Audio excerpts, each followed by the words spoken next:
Good day, everybody, and welcome back to the Ralphies. Today, I just wanted to talk to you about freedom. There's so much freedom in Christ.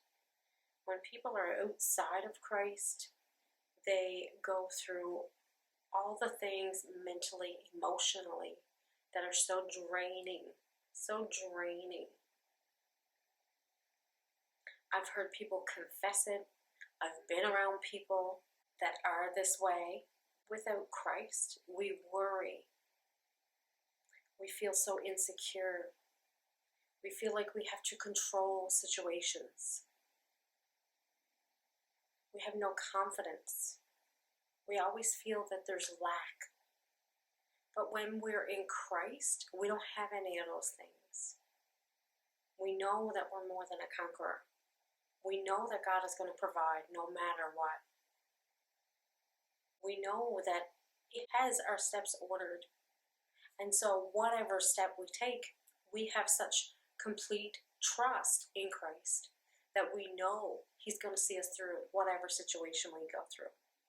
Have you ever been around a carnal Christian where all they do is worry and they are depressed lots of days? They feel so sad. You walk into the room and you just feel the energy is so off. And if you stay in the presence of somebody like that long enough, it will drain the life out of you. It will literally drain the life out of you. I think it's very, very important that we don't give too much of our energy to individuals like this, because it is mentally exhausting.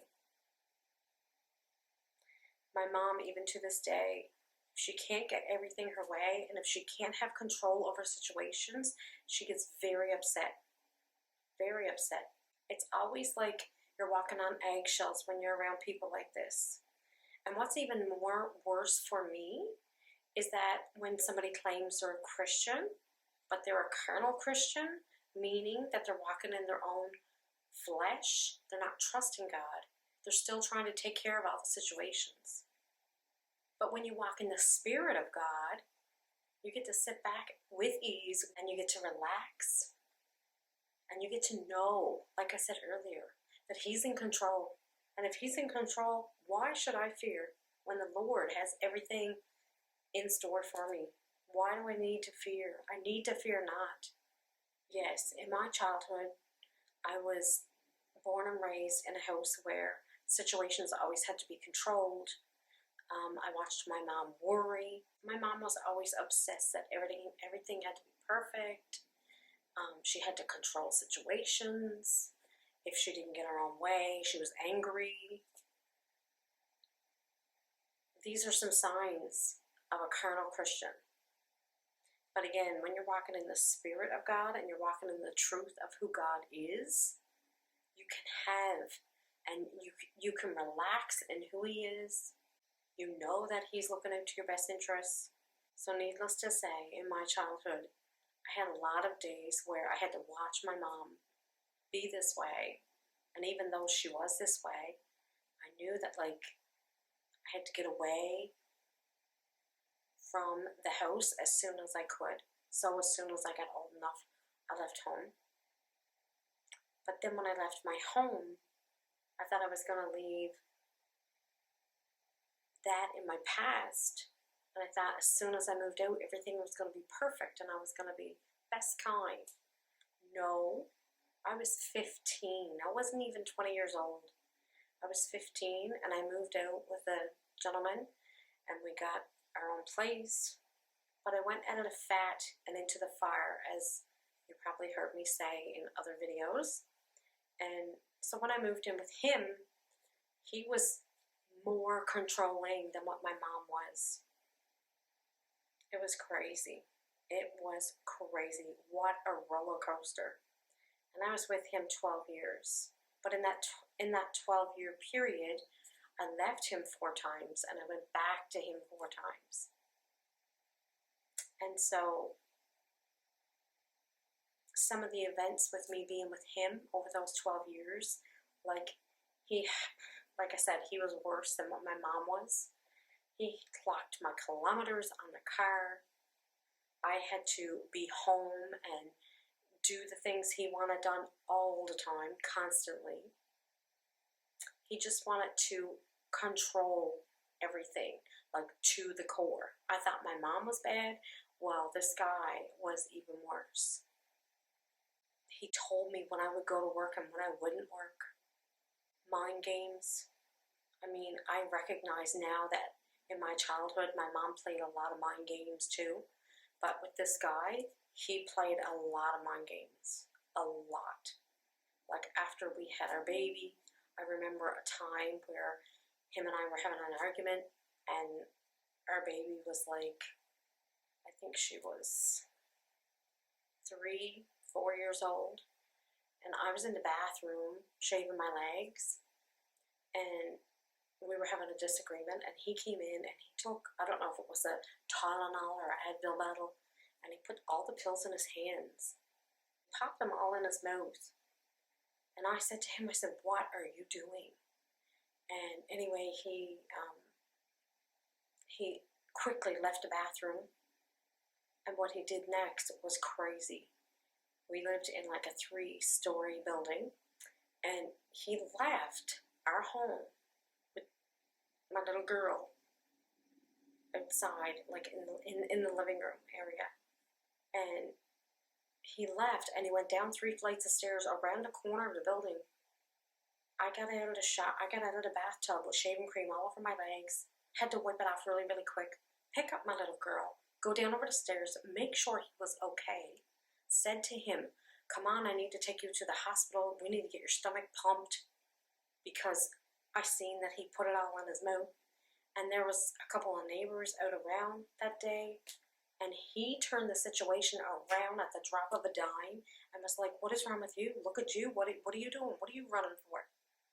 He made me look like I was crazy. But meanwhile, I watched what I watched in my bathroom. Him taking all the pills in his mouth. So me with my kind, good heart, I go running after him to make sure he's okay, to get him to a hospital, get his stomach pumped, because I didn't know if he really swallowed them or not. So clearly he must have went around the corner of the building and spit them all out. And he tried to make me look like a real fool. So I'm telling you, when you don't have God, when you don't have Christ living in you, and you want to stay in the sinful nature, you will do things. People will do things that are so vindictive, so manipulative, so detestable unto God, so evil. And these are just some of the things I think about today when I'm talking to you about this. People without the Lord and carnal Christians, we have to be very careful being around these types of people.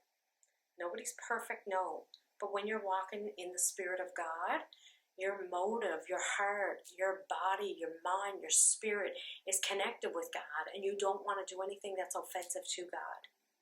Nobody's perfect. I'm not claiming I'm perfect. But as a Spirit-filled Christian, we want to do everything that's pleasing unto God. We don't want to be out here playing mind games with people. Get away from people that are doing that to you. Get away from them. You need to be careful what company you keep. Even my dad, to this day, his health is deteriorating, and it's very hard for me to watch. Very hard. Because when you go to bed at night and you have a wife talking and talking and talking and talking and refuse to let you sleep, sleep deprivation is bad, you guys. It is bad. It'll wear a person's body out. And it's too hard for me to watch. I have to step back away from it. So in Christ, you guys, there's so much freedom. So much freedom. And if you're not right now serving the Lord, and you don't want to be these kinds of ways, if you don't want to have these kinds of, if you don't want to live like this, and you want to live, and God is convicting you right now and telling you in your heart, it's time to change. It's time to change. Reach your hand out to God. Ask Him to come into your heart. He only wants to give you the best life. He only wants to fulfill all the desires of your heart. And when you walk with God, you can walk with ease. Yes, you can. Knowing that He has all the best intentions for you. And if you want to walk with the Lord, and when you walk with the Lord, you will want to do everything that's pleasing unto God. You'll want to go out here in this life and you'll want to help people. Be very, very mindful of who you date. Be very, very mindful of who you, yes, date and who you're going to marry. If the person that you are living with or you're dating right now have any of these attitudes, if they're like this at all, be very, very careful. I would refrain and get away. Yes, I would. God called us to live a life of freedom.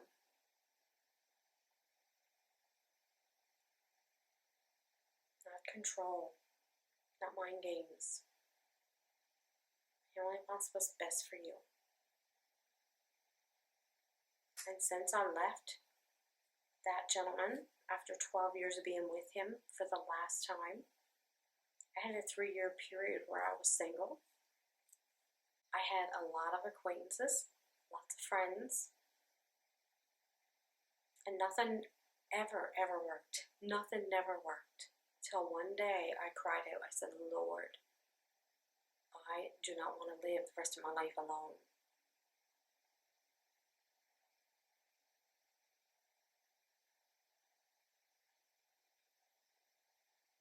And it's then when I surrendered my life wholeheartedly and said, Lord, please take control of my life. I trust you more than I trust my own decisions.